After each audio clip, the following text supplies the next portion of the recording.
These 5 kings fled and hid themselves in the cave at Makkedah.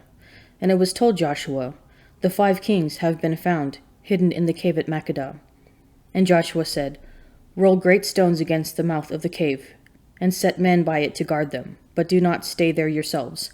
Pursue your enemies, fall upon their rear, do not let them enter their cities, for the Lord your God has given them into your hand."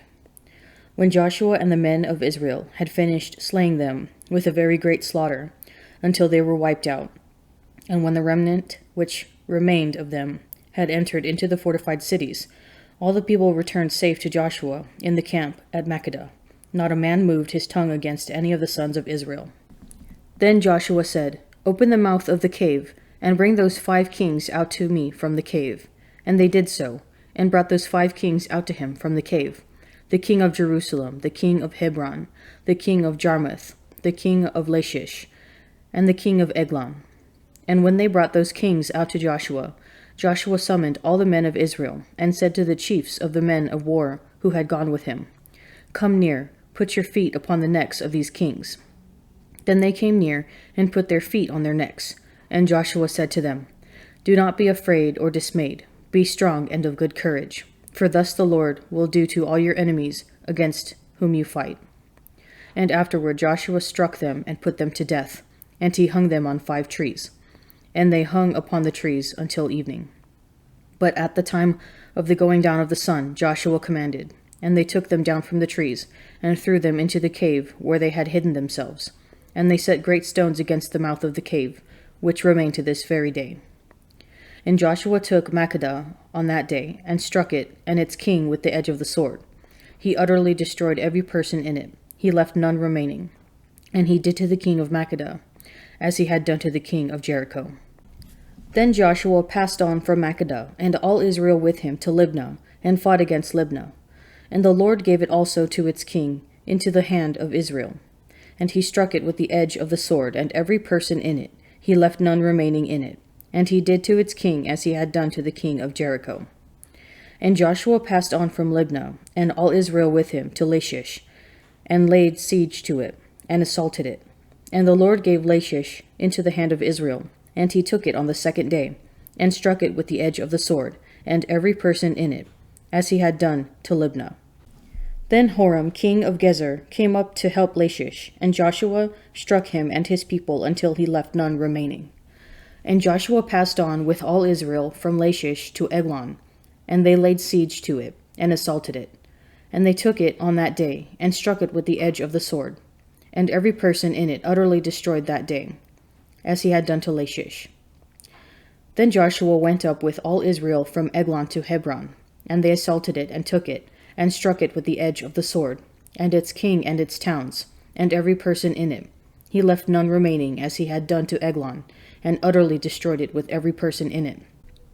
Then Joshua with all Israel turned back to Debir, and assaulted it, and he took it with its king and all its towns, and they struck them with the edge of the sword, and utterly destroyed every person in it. He left none remaining, as he had done to Hebron, and to Libnah, and its king. So he did to Debir and to its king. So Joshua defeated the whole land, the hill country and the Negeb, and the lowland, and the slopes, and all their kings. He left none remaining, but utterly destroyed all that breathed, as the Lord God of Israel commanded. And Joshua defeated them from Kadesh Barnea to Gaza, and all the country of Goshen, as far as Gibeon. And Joshua took all these things and their land at one time, because the Lord God of Israel fought for Israel. Then Joshua returned, and all Israel with him, to the camp at Gilgal. When Jabin, king of Hazor, heard of this, he sent to Jobab, king of Madon, and to the king of Shimron, and to the king of Akshaph, and to the kings who were in the northern hill country, and in the Arabah, south of Chinneroth, and in the lowland, and in Naphoth-dor on the west, to the Canaanites in the east and the west, the Amorites, the Hittites, the Perizzites, and the Jebusites in the hill country, and the Hivites, under Hermon in the land of Mizpah. And they came out with all their troops, a great host in number, like the sand that is upon the seashore, with very many horses and chariots. And all these kings joined their forces, and came and encamped together at the waters of Merom to fight with Israel. And the Lord said to Joshua, "Do not be afraid of them, for tomorrow at this time I will give over all of them, slain, to Israel. You shall hamstring their horses, and burn their chariots with fire."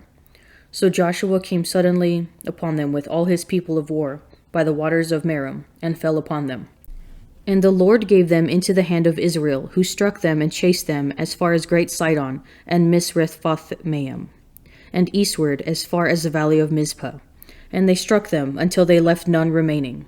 And Joshua did to them as the Lord bade them. He hamstrung their horses and burned their chariots with fire. And Joshua turned back at that time and took Hazor, and struck its king with the sword, for Hazor formerly was the head of all those kingdoms. And they put to the sword all who were in it, utterly destroying them. There was none left that breathed, and he burned Hazor with fire.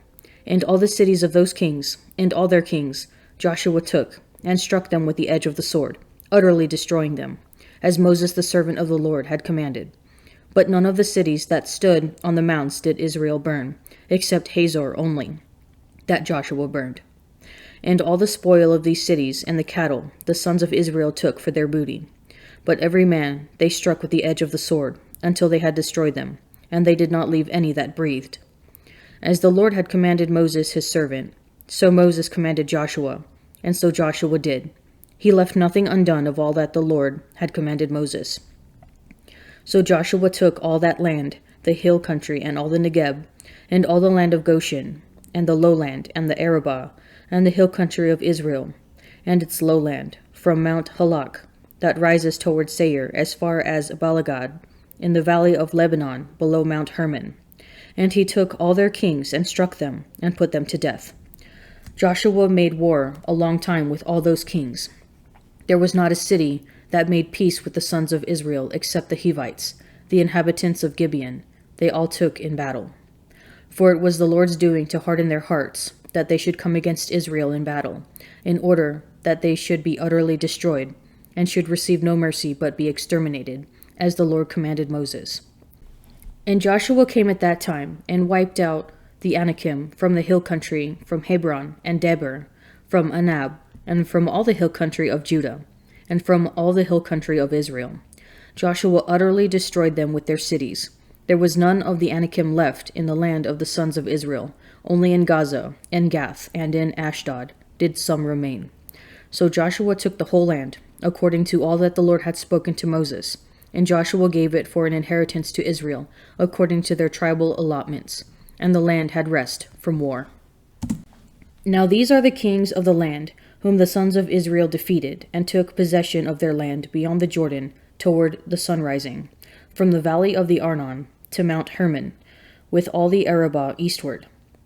Sihon, king of the Amorites, who dwelt at Heshbon, and ruled from Aroer, which is on the edge of the valley of the Arnon, and from the middle of the valley as far as the river Jabbok, the boundary of the Amorites, that is, half of Gilead, and the Arabah to the sea of Chinneroth, eastward, and in the direction of the Beth-Jesimoth, to the sea of the Arabah, the Salt Sea, southward to the foot of the slopes of Pisgah, and Og king of Bashan, one of the remnant of the Rephaim, who dwelt at Ashtaragoth, and at Edrei, and ruled over Mount Hermon, at Selach, and all Bashan to the boundary of the Geshurites, and the Maccathites, and over half of Gilead to the boundary of Sihon, king of Heshbon. Moses, the servant of the Lord, and the sons of Israel defeated them, and Moses, the servant of the Lord, gave their land for a possession to the Reubenites, and the Gadites, and the half-tribe of Manasseh. And these are the kings of the land whom Joshua and the sons of Israel defeated on the west side of the Jordan, from Balagad, in the valley of Lebanon, to Mount Halak, that rises towards Seir. And Joshua gave their land to the tribes of Israel as a possession according to their allotments, in the hill country, in the lowland, in the Arabah, in the slopes, in the wilderness, and in the Negeb, the land of the Hittites, the Amorites, the Canaanites, the Perizzites, the Hivites, and the Jebusites. The king of Jericho, 1. The king of Ai, which is beside Bethel, 1. The king of Jerusalem, 1. The king of Hebron, 1. The king of Jarmuth, 1. The king of Lachish, 1. The king of Eglon, 1. The king of Gezer, 1. The king of Debir, 1. The king of Geder, 1. The king of Hormah, 1. The king of Arad, 1. The king of Libnah, 1. The king of Adullam, 1. The king of Makkedah, 1. The king of Bethel, 1.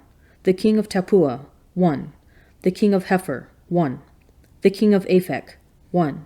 The king of Lasharon, 1. The king of Madon, 1. The king of Hazor, 1. The king of Shimron-Meron, 1. The king of Ashaph, 1. The king of Tanakh, 1. The king of Megiddo, 1. The king of Kadesh, 1. The king of Jokanam in Carmel, 1. The king of Dor in Nephath-dor, 1. The king of Goim in Galilee, 1. The king of Tirzah, 1. In all, 31 kings. A Psalm of Asaph. God has taken his place in the divine council. In the midst of the angels, he holds judgment. How long will you judge unjustly and show partiality to the wicked? Selah. Give justice to the weak and the fatherless. Maintain the right of the afflicted and the destitute. Rescue the weak and the needy. Deliver them from the hand of the wicked. They have neither knowledge nor understanding. They walk about in darkness. All the foundations of the earth are shaken. I say, you are gods, Son of the Most High, all of you. Nevertheless, you shall die like men, and fall like any prince. Arise, O God, judge the earth, for to you belong all the nations. Judge not, and you will not be judged. Condemn not, and you will not be condemned. Forgive, and you will be forgiven. Give, and it will be given to you. Good measure, pressed down, shaken together, running over, will be put into your lap. For the measure you give will be the measure you get back. He also told them a parable.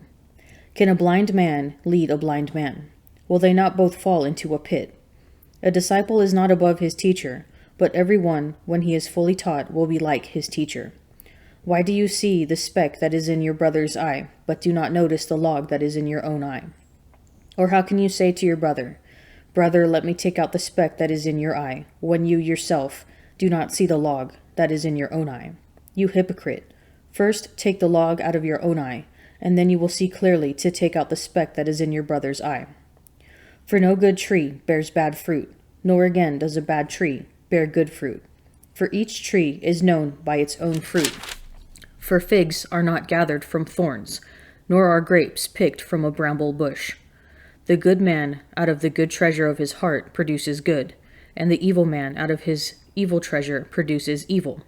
For out of the abundance of the heart his mouth speaks. Why do you call me Lord, Lord, and not do what I tell you?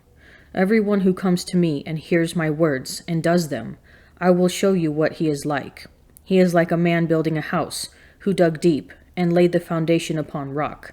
And when a flood arose, the stream broke against the house, and could not shake it, because it had been well built. But he who hears and does not do them is like a man who built a house on the ground without a foundation, against which the stream broke, and immediately it fell, and the ruin of that house was great. It is important to find time to take stock of our lives, to assess our accomplishments and our failures, and to measure ourselves against the goals we have set. At the end of Joshua 12, we see a counting up, a stock-taking of the Israelites' conquest of Canaan. Amazingly, Joshua and his army defeat 31 kings. They bear good fruit. Jesus teaches that a tree is known by its own fruit. This saying is directed against hypocrisy, which is an outward show of righteousness not accompanied by interior virtue. Jesus explains that authentic virtue flows from the inside out. The truly faithful are not speck-finding, judgmental grudge holders, but generous, forgiving, and obedient to God. Their lives are built upon a rock foundation. Joshua demonstrates obedience to God in leading the conquest of Canaan, and his efforts meet with success. Our own seeking to fulfill the Lord's command will only come to fruition if we truly allow his grace to transform our hearts, so that his righteousness flows out of us. Pause and take stock. Are you living your life as both a hearer and a doer of the word?